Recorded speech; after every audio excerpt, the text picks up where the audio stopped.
हाँ, आज हम इसमें पढ़ेंगे reflection of light through a spherical surface.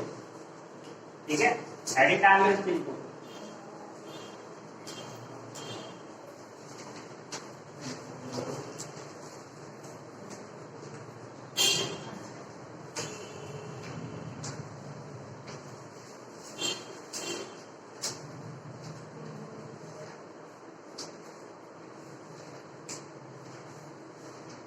हमने कल आपसे कहा था एक स्पून लेके आए, लाए हो? नहीं लाए हो? तो रिफ्लेक्शन ऑफ लाइट, रिफ्लेक्शन तो सबको समझ में आता है। रिफ्लेक्शन का मतलब क्या होता है? कोई बताएगा रिफ्लेक्शन क्या होता है? बताओ बेटा।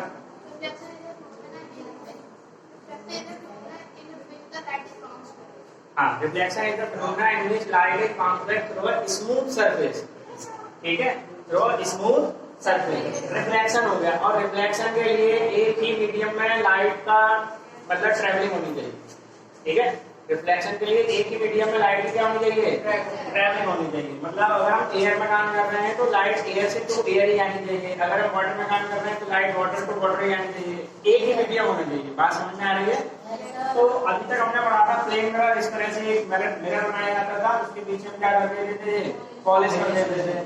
ठीक है, और ये क्या बनाई जाती थी? लाइन, क्या कहते थे इसको? Principal axis. तो यहाँ से क्या होता था? ऑब्जेक्ट रखा जाता था, ऑब्जेक्ट के हेड से एक line parallel to principal axis आती थी। और मतलब हम इधर से देख रहे हैं मिरर के सामने से। ठीक है, ये मिरर का फ्रंट है, ये मिरर का बैक है। तो हम फ्रंट से देख रहे हैं तो हमें ये लगेगी कि ये लाइट मतलब जो इमेज है वो मिरर के पीछे बन रही है।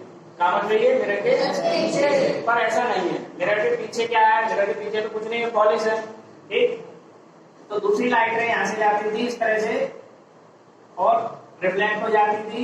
और ये लाइट हमें कहाँ से आती लगती थी? पीछे से। और एक लाइट इधर से, जहां से दोनों एक दूसरे क्रॉस कर देते थे तो इमेज बन जाती है। बात समझ में आ रही है? प्रॉपर डिस्टेंस नहीं है क्योंकि यहाँ स्केल नहीं है। ठीक है, बात समझ में आई? ये प्लेन मिरर से हमने तुम्हें कल समझाया था। इतना समझ में आया ना? आज हम देखेंगे कौन सा? Spherical mirror. Reflection of light through spherical mirror. तो पहले स्फेरिकल मिरर समझ लो। स्फेरिकल मिरर समझने के लिए सबसे अच्छा तरीका है तुम्हारे पास एक स्पून, चम्मच है, एक सरफेस ऐसा होता है उसका, और एक मतलब ये तो फ्रंट का सरफेस हो गया जिससे हम किसी चीज को खाते हैं, और ये इसका बैक सरफेस हो गया पीछे।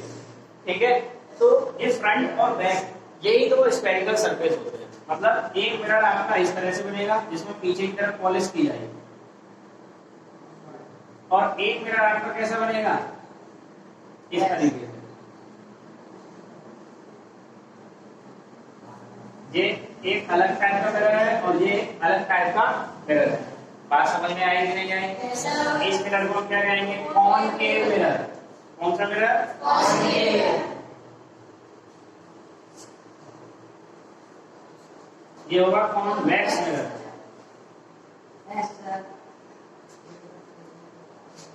ठीक है, कॉनकेव और कॉन्वेक्स मिरर। बात समझ में आ रही है?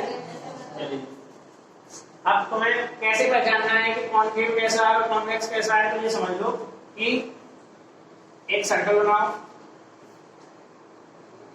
ठीक है, और इस सर्कल को बीच से आधा कर दो। आधा करने के बाद जो बैक वाला सरफेस है उस पर क्या कर दी जाती है? पॉलिश। ठीक है, तो ये और ये सेम है। ये कॉनकेव बन गया, इसका उल्टा कर दो। ठीक है, उल्टा करने का मतलब है इस तरीके से जो इधर सर्कल बना था इसके अंदर पॉलिश कर दो। ये कॉन्वेक्स और ये बन गया। तो मैं सरफेस समझ में आया, स्फेरिकल सरफेस यानी कि दो तरीके के होते हैं, एक कॉनकेव और दूसरा कॉन्वेक्स। अब हमें ये देखना है कि मतलब ये किस तरह से काम करेंगे, इमेज कैसे बनेंगे इनसे, ये सब चीजें हमें इसमें समझनी है। तो इतना आप नोट कर लीजिए पहले दोनों सरफेस, और फिर हम आपको आगे बताते हैं कि इसमें इमेज फॉर्मेशन कैसे होगा।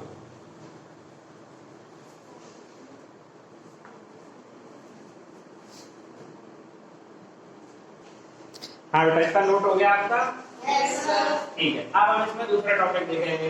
दूसरा टॉपिक तुम्हारा ये है कि ये जो मिरर आप जो देख रहे हैं, स्फेरिकल मिरर आप देख रहे हैं, वो किसका पार्ट है? एक सर्किल का। इसका पार्ट है बेटा सर्किल का। तो हम यहाँ पर एक सर्किल ड्रॉ कर लेते हैं। इस तरीके से एक सर्किल ड्रॉ हो गया। जब सर्किल ड्रॉ होता है तो सर्किल का एक सेंटर होता है फिक्स।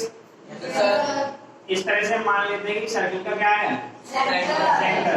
तो सेंटर से एक स्ट्रेट लाइन हम पास कराते हैं। कैसी लाइन? Straight line. वो क्या कहलाएगी? सर्किल का डायमीटर। ठीक है, ये क्या कहलाएगी? डायमीटर। अब जो ये सर्किल है इसको 2 इक्वल पार्ट्स में आप डिवाइड कर लो। 2 इक्वल पार्ट्स में डिवाइड करने का मतलब है कि ये आपका एक अलग स्फेरिकल पार्ट है और ये वाला आपका अलग स्फेरिकल पार्ट है। ठीक, तो ये सर्किल का क्या हो गया? सेंटर। ठीक, अब मेरे पास ये दो अलग अलग मिरर है, तो यहाँ पर ये जो पॉइंट कहलाएगा इसे क्या कहेंगे? पोल कहेंगे। ठीक है, तो ये मिरर अलग है, इसको भी हम क्या कहेंगे? पोल कहेंगे। ठीक, अब आप ये बताओ सर्किल के सेंटर से पोल तक की डिस्टेंस को क्या कहेंगे? रेडियस। क्या कहेंगे? रेडियस कहेंगे। ठीक है, तो इधर भी रेडियस हो गई, इधर शॉर्ट में आर लिख देते हैं। ठीक है, इधर भी रेडियस हो गई। अब बेटा बात ये है, जैसे आप लोगों ने मैथ में पढ़ रखा है कि कोई स्ट्रेट लाइन होती है, उसके बीच में एक मिड पॉइंट आ जाता है। क्या आ जाता है? मिड पॉइंट आ जाता है। ठीक, तो वो मिड पॉइंट लाइन को 2 इक्वल पार्ट्स में डिवाइड करता है कि नहीं करता है? ऐसे में लाइन सी और पी मान लो, एक लाइन है सीपी। ठीक है, इसका मिड पॉइंट है एफ। क्या है इसका मिड पॉइंट? एफ। यहाँ पर एफ का मतलब होगा फोकल लेंथ। एफ का मतलब क्या होगा? Focal length. अब आप ये बताओ, ये मतलब जैसे मान लो कोई रेडियस, अब ये एफ जो हमें निकालना है, फोकल लेंथ निकालनी है, तो जब इस एफ में रेडियस को क्या कर दिया है? डिवाइड कर दिया है। कितने पार्ट्स में डिवाइड किया है? 2 इक्वल पार्ट्स में डिवाइड किया है। ठीक है, तो फोकल लेंथ का फॉर्मूला क्या बन जाएगा? यहाँ से focal length equal to r/2। बात क्लियर है? ये किसी भी स्फेरिकल सरफेस के लिए काम करेगा, चाहे वो मिरर हो चाहे वो लेंस में भी काम करेगा। ठीक है, बात समझ में आई कि नहीं आई? क्लियर है? तो तुमने ये समझ लिया कि ये जो मिरर है किसका पार्ट है? ये सर्किल का। किसके पार्ट है ये? और सी को क्या कहेंगे आप? सेंटर। और मिरर की भाषा में ये सेंटर क्या कहलाएगा? Centre of curvature. क्या कहलाएगा? Centre of curvature. हाँ, इस चीज को आप याद रखना। ठीक है, अब जैसे कि इस मिरर को आप इधर से पॉलिश कर दो, तुझे कौन सा मिरर बन गया? कॉन्केव कॉन्केव बन गया। इसको अंदर से पॉलिश कर दो, तो 2 मिरर बन गए आपके। बनने आए? ये कॉन्केव और ये कॉन्वेक्स। और फोकल लेंथ दोनों की सेम होगी रेडियस का हाफ करने पर। ठीक है, पॉइंट क्लियर है? चलो, अब इसमें एक चीज अगर हैंड टू हैंड अगर समझना चाहो तो तुम समझ सकते हो। जैसे तुमने मैथ पढ़ रखा है, यहाँ थोड़ा मैथ का बहुत यूज होगा। मैथ का यूज ऐसे होगा कि जैसे आपने कार्टेशियन प्लेन पढ़ा होगा क्लास 9 में, एक्स एक्सिस वाई एक्सिस। अच्छा बताओ, ये कौन सा क्वाड्रेंट है? ये फर्स्ट क्वाड्रेंट में साइन कैसे होते हैं? प्लस प्लस, यानी कि एक्स भी प्लस और वाई भी प्लस। इस क्वाड्रेंट में साइन कैसे होंगे? प्लस माइनस कि माइनस प्लस? Minus plus. और इस क्वाड्रेंट में माइनस एंड माइनस, और इसमें प्लस माइनस। अच्छा ये बताओ, कितने बच्चों को ये वाली बात समझ में नहीं आई? बस ये बता रहे ईमानदारी से, ये वाली बात कितने लोगों को समझ में नहीं आई? अरे सबको समझ में आई है? चलो अब इधर आ जाओ। सपोज दैट कि इधर एक लाइन ड्रॉ कर लो तुम, पोल से होते हुए इस तरह से निकल गई। ठीक है, बात समझ में आ रही है कि नहीं आ रही है? लाइन ड्रॉ करने से क्या हो गया कि अब ये क्या बन गया? एक इधर ड्रॉ कर लो लाइन। अभी तुमने क्लास 10 में सर्किल पढ़ लिया? नहीं पढ़ा? अब जब पढ़ोगे तब तो पता चलेगी, जब सर्किल के सरफेस से इस तरह से लाइन पास हो जाती है टेंजेंट के। ठीक है, तो ये 2 टेंजेंट हमने ड्रॉ कर लिए। क्या ड्रॉ कर लिए? टेंजेंट। आप बता बेटा, अब आपको बस कितना इतना देखना है। ये कौन सा क्वाड्रेंट है? सेकंड। कौन सा क्वाड्रेंट है? सेकंड। यानी कि एक्स एक्सिस और वाई एक्सिस। तो एक्स एक्सिस में जो कुछ चीज होगी वो सब कैसी है? माइनस। इसका मतलब ये हुआ कि कॉनकेव मिरर का फोकस ऑलवेज माइनस होता है। कॉनकेव मिरर का फोकस कैसा होता है? Minus always. अब तुम इस चीज को ऐसे इस वे में लेना, जैसे तुमसे कहा जाएगा कि एक मिरर के सामने ऑब्जेक्ट रखा हुआ है, तो ऑब्जेक्ट मिरर के पीछे तो नहीं रखेंगे ना, कहाँ रखेंगे? मिरर के आगे। तो मिरर के सामने जब रखा जाएगा तो ऑब्जेक्ट से एक मिरर तक की डिस्टेंस भी कैसी कहलाएगी? माइनस। क्योंकि जो कुछ इस लाइन पे आएगा वो सब माइनस है। जो कुछ इस लाइन पे आएगा ये सब कैसा है? माइनस। क्योंकि यहाँ पर एक्स एक्सिस की वैल्यू कैसी है? मैं सामने लिखिए, एक्स एक्सिस की वैल्यू कैसी है? माइनस है। यानी कि यहाँ पर इस एक्सिस यानी कि सी से लेकर पी तक यहाँ पर जो कुछ भी आएगा सब कैसा कहलाएगा? माइनस। यानी कि इस रेंज में वैल्यू माइनस होगी, चाहे ऑब्जेक्ट आ जाए, चाहे इमेज आ जाए, चाहे फोकल लेंथ आ जाए, तीनों कैसे होंगे? माइनस। अगर आते हैं तो ठीक है। अभी फोकस है तो फोकस कैसा होगा इसका? माइनस। अब इस मिरर पे आ जाओ, इधर वाले को छोड़ दो, इस पे आ जाओ। अब ये कौन सा क्वाड्रेंट में काम कर रहा है? ये इधर से और ये इधर से यहाँ तक सीधा। तो फर्स्ट में दोनों पॉजिटिव, तो तुम्हारा ये हो गया कि कॉन्वेक्स का फोकस कैसा होता है? पॉजिटिव होता है। बात समझ में आई? तो यहाँ पर नोट करके डाल दो कि convex the focal length of concave mirror, the focal length of concave mirror is negative. और सेकंड पॉइंट में लिख देना the focal length of convex mirror is positive.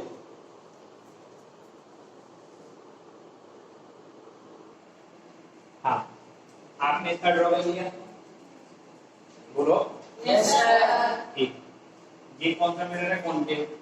ये पोल, फोकस और सेंटर ऑफ कर्वेचर, जब हमने सारे ड्रॉ कर लिए।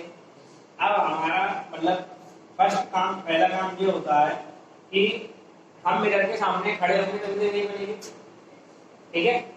तो यहाँ पर हम एक ऑब्जेक्ट को इस तरीके से मानते हैं कि वो जो ऑब्जेक्ट है ना, वो पोल और फोकस के बीच में जाके अपने आप को खड़ा किया।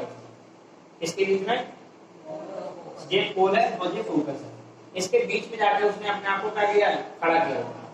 बात समझ में आई कि नहीं आई? बोलो बेटा। थोड़ा आगे कर देते हैं।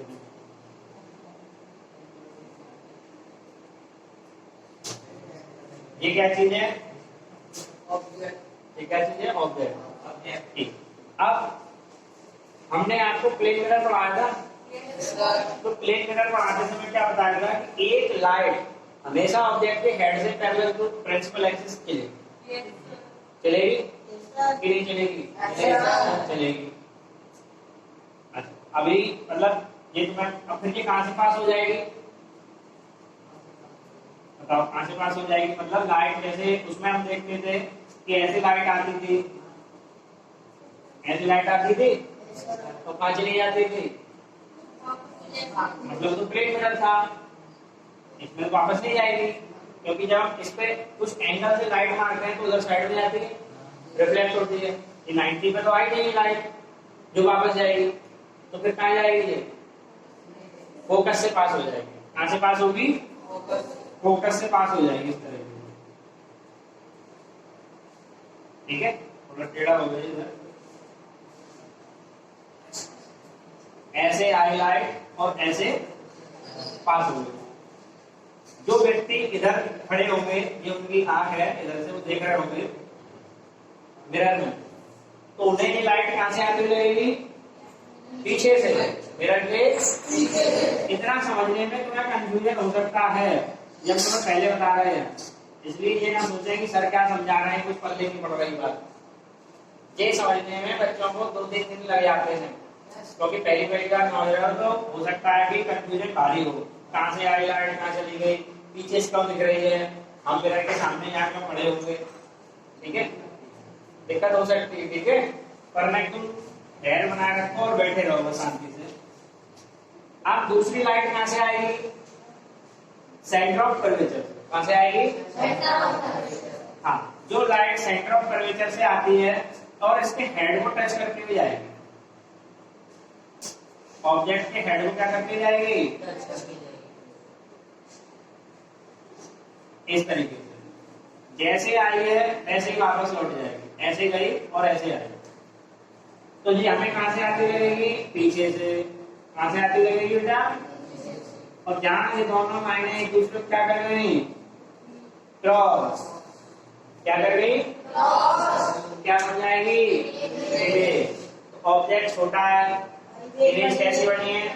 बड़ी। तो तुम यहाँ पर ये समझ लो कि जब किसी ऑब्जेक्ट को पोल और फोकस के बीच में रखते हैं कॉनकेव मिरर में, कौन सी मिरर में? Concave mirror. तो वो कैसा, मतलब जो उसकी इमेज बनती है वो ऑब्जेक्ट से बड़ी बनती है। कैसी बनती है? ठीक है, इसको बोलते हैं मैग्नीफाइड। कौन सी इमेज बनती है? मैग्नीफाइड। बात समझ में आ रही है कि नहीं आ रही है? ठीक है, ये पहला केस है तुम्हारा, अभी नोट नहीं करना है, अब पहले समझ लो। ठीक है, इतनी बात समझ में आई कि नहीं आई? समझ में आ गई? हाँ बेटा, हेडिंग डाल दो, रूल्स फॉर कॉनकेव मिरर।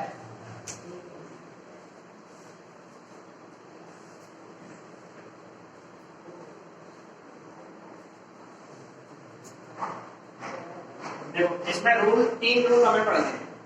ठीक है, बुक में तुम्हारे में 4 दे रखे होंगे, पर पढ़ने कितने हमें? 3। समझते जाओ, तीनों में एक बार मैं समझा दे रहा हूं तुम्हें। ये कॉनकेव मिरर बन गया मेरा,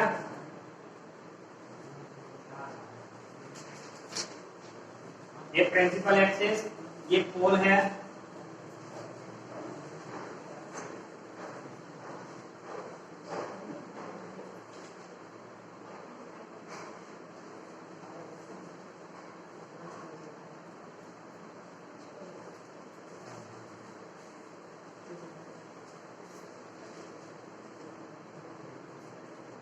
अब इधर देखते हैं बेटा। ये क्या है? फोकस, और ये क्या है? Centre of curvature. इधर भी हम क्या करेंगे? फोकस ड्रॉ करेंगे और ये सेंटर ऑफ कर्वेचर, और ये फोकस हो जाएगा और ये सेंटर ऑफ कर्वेचर। तो रूल नंबर 1 ये है कि कोई लाइट है, कौन? कोई लाइट है किसी सोर्स से पैरेलल टू प्रिंसिपल एक्सिस आएगी। कैसे आएगी? Parallel to the principal axis. ये जो ब्लू वाली लाइन है इसको कहते हैं प्रिंसिपल एक्सिस। ठीक है, तो वो मिरर पे इंसिडेंट होगी, और इंसिडेंट होने के बाद कहां से पास हो जाएगी? फोकस से इस तरीके से पास हो जाएगी। बात समझ में आई कि नहीं आई? तो रूल नंबर 1 रूल क्या कहता है कि कोई line parallel to principal axis आती है कॉनकेव मिरर में, मिरर से इंसिडेंट होगी और इंसिडेंट होने के बाद कहां से पास हो जाएगी? फोकस से। दूसरा रूल बेटा ये है कि कोई भी लाइट है, ठीक, कहां से आ रही है? सेंटर ऑफ कर्वेचर से। कहां से आ रही है? सेंटर ऑफ कर्वेचर से। कैसे आएगी? मतलब सेंटर ऑफ कर्वेचर से जिस तरीके से आएगी मिरर पे इंसिडेंट हो जाएगी, और इंसिडेंट होने के बाद उसी रास्ते से वापस चली जाएगी, उसी रास्ते से वापस चली जाएगी। तीसरा रूल ये है कि कोई भी लाइट किसी भी एंगल पे आती है, ठीक है, अभी ये पैरेलल आ रही थी और ये सेंटर ऑफ कर्वेचर से आ रही थी, तो ये यहाँ पर तो तुम्हें पढ़ाया गया था कि कोई लाइट है किसी भी मिरर पे इंसिडेंट होती है नॉर्मली, तो जैसे आती है वैसे चली जाती है। ठीक है, तो ये नॉर्मली आई, नॉर्मली चली गई। अब कोई भी लाइट है किसी भी एंगल पे आती है, और वो कहां पे आती है? पोल के पास। कहां आती है? पोल पे आती है। तो यहाँ पे कुछ भी एंगल बनाया उसने आई, और वो इसी एंगल आर के साथ रिफ्लेक्ट हो जाता है। तो 3 रूल है, ये 3 रूल का यूज करके हम इमेज फॉर्मेशन बनाएंगे। तो पहला रूल, कोई लाइट है पैरेलल आएगी, फोकस से जाएगी। दूसरा रूल कि सेंटर ऑफ कर्वेचर से आएगी, उसी रास्ते से वापस चली जाएगी। तीसरा रूल, किसी भी एंगल पे आएगी, पोल पे आएगी लाइट, और पोल पे आने के बाद किसी भी एंगल आर से वो रिफ्लेक्ट कर जाएगी। बात समझ में आएगी? ये तीनों रूल आप नोट कर लो।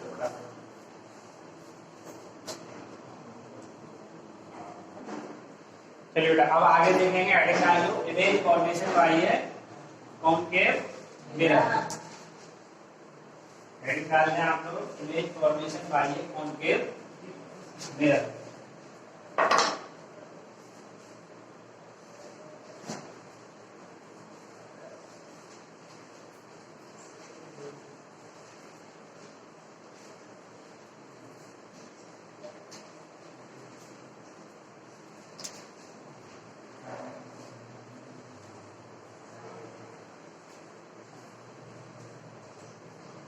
फिर आप एक मिरर बनाएंगे,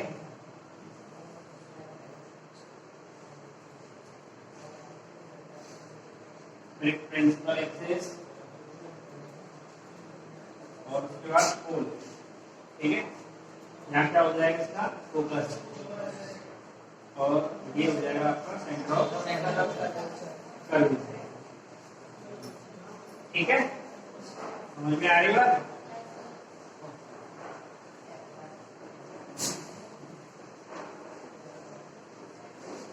ये क्या रखा हमने, ऑब्जेक्ट। और मतलब फर्स्ट रूल ये है, अगर जो इसके 6 टाइप बनेंगे, कितने बनेंगे 6। तो पहला टाइप ये है कि ऑब्जेक्ट को हमेशा कहाँ रखा जाता है, पोल और फोकस के बीच में। कहाँ रखा जाता है, पोल और फोकस के बीच में, पोल या फोकस। ठीक है, तो हमने ऑब्जेक्ट को रख दिया। तो अकॉर्डिंग टू रूल एक लाइट पैरेलल आएगी, इसके पैरेलल आएगी और वो कहां से पास हो जाएगी, तो ये लाइट पैरेलल आई इस तरीके से इसके हेड को टच करते हुए मिरर पे जाके इंसिडेंट हो गई। अब ये कहां से पास होगी, फोकस से। अब तुम्हारे पास स्केल तो है नहीं है, अगर स्केल होता एकदम लाइन सीधी खींच देते इस तरीके से। ठीक है, थोड़ी मतलब लहरा सी रही है, ऊपर नीचे। तो लाइट कहां से आई, पैरेलल टू प्रिंसिपल एक्सिस, और कहां से पास हो गई, फोकस। अब आप ये बताओ, जब आप ये सब कुछ इसमें हो रहा होगा तो तुम्हें क्या दिखेगा, तुम तो जाके मिरर के सामने खड़े हो गए और तुम्हें तो बस अपनी इमेज दिखेगी उसमें। बाकी काम तो ये सब मतलब तुम्हें समझने के लिए कि इमेज बनी कैसे, समझ आ रही, इमेज बनी कैसे। तो तुम जो खड़े हो गए मिरर के फ्रंट पे तो खड़े हो गए, तो सपोज कोई व्यक्ति तुमसे पहले खड़ा था जिसकी इमेज तुम मिरर में देख रहे थे, तो ये एक ऑब्जेक्ट है तुमसे पहले खड़ा था, तुम पीछे खड़े थे इधर, ये तुम्हारी आंख है जिससे तुम देख रहे थे। ठीक, तो वो जो खड़ा था तुमसे आगे, तो उसके मतलब हेड से एक लाइट गई प्रिंसिपल एक्सिस के पैरेलल माना हमने, और वो आगे तुम्हारे पास डायोड हो गया, तुमने देखा कि उसकी इमेज मिरर में बन गई। ठीक, तो ये तुम हो ऑब्जेक्ट, कोई तुमसे पहले ऑब्जेक्ट खड़ा है जिसकी इमेज यहाँ पर बन रही है। तो दूसरा रूल क्या है, देखो दोनों रूल से हम समझा देंगे। दूसरा रूल ये है कि कोई लाइट कहां से आएगी, सेंटर ऑफ कर्वेचर से। अब सेंटर ऑफ कर्वेचर से आने का मतलब एक तो ऐसे जा सकती है और ऐसे आ सकती है। ठीक है, नहीं ऐसे नहीं जाएगी, सेंटर ऑफ कर्वेचर से जो लाइट जाएगी ना, वो इसके हेड को टच करते हुए जाएगी। अब तुम कहोगे सर ऐसा काहे नहीं जाएगी, क्योंकि हेड को टच करते जाएगी तभी तुम्हें पता चलेगा कि लाइट इस ऑब्जेक्ट से आ रही है। नहीं तो बहुत सारी लाइटें आपस में इधर उधर घूम रही। ठीक है, अब तुमसे मान लो कोई व्यक्ति, मतलब तुम किसी मेले में गए हो तो वहां तो इमेज बहुत सारे बनी हुई मिरर में, पर तुम जिस पर्टिकुलर व्यक्ति की इमेज देखोगे उसी की लाइट तुम्हें चाहिए, वरना बहुत सारे लोग उसमें मिरर में दिख रहा होंगे नहीं दिख रहा होंगे। ठीक, तो ये लाइट यहाँ पर ऐसे पास हो गई, मतलब इस तरीके से गई और इसी रास्ते से वापस आ गई। तो ये दोनों लाइटें कहां से आती लग रही होंगी, बिहाइंड द मिरर, इस तरीके से आके लग रही होंगी, जहां दोनों एक दूसरे को क्या करते हैं, क्रॉस या इंटरसेक्ट, वहां क्या बन जाएगी इमेज। तो इस इमेज की क्या विशेषता है, स्पेसिफिकेशन। पहला तो ये है कि इमेज कैसी है, मैग्नीफाइड। तो यहाँ पे लिखना पड़ेगा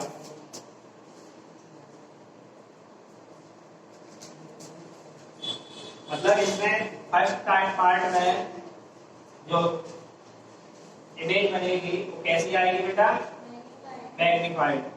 दूसरा फीचर क्या है इसका, वर्चुअल एंड डायरेक्ट। कैसी होगी, वर्चुअल का मतलब ये होता है कि जब तक ऑब्जेक्ट है तभी तक इमेज रहेगी। ठीक है, जब तक ऑब्जेक्ट है तभी तक इमेज रहेगी। तो डायरेक्ट का मतलब होता है सीधी। सीधी मतलब जो प्रिंसिपल एक्सिस से ऊपर बने, सीधी मतलब प्रिंसिपल एक्सिस से ऊपर। और तीसरा पॉइंट क्या होगा कि ऑब्जेक्ट कहाँ रखा गया है, बिटवीन F एंड P। ठीक है, यानी ऑब्जेक्ट कहाँ रखा गया है, F यानी बिटवीन फोकस एंड पोल। ठीक है, P एंड F तुम लिख सकते हो, कुछ भी लिख सकते हो। तो ये तीन कैरेक्टरिस्टिक हो गए इस इमेज के, या इस मतलब इमेज फॉर्मेशन। कैसी इमेज बनेगी, बड़ी वर्चुअल इफेक्ट होगी जब ऑब्जेक्ट पोल और फोकस के बीच में रखा जाएगा। बात समझ में आई। ये बुक में सब दे रखे हैं, तुमने जाके देख लेना एक बार और यहाँ पे समझ लो कि इमेज फॉर्मेशन, ठीक है। बात समझ में आई कि नहीं है बेटा? आई।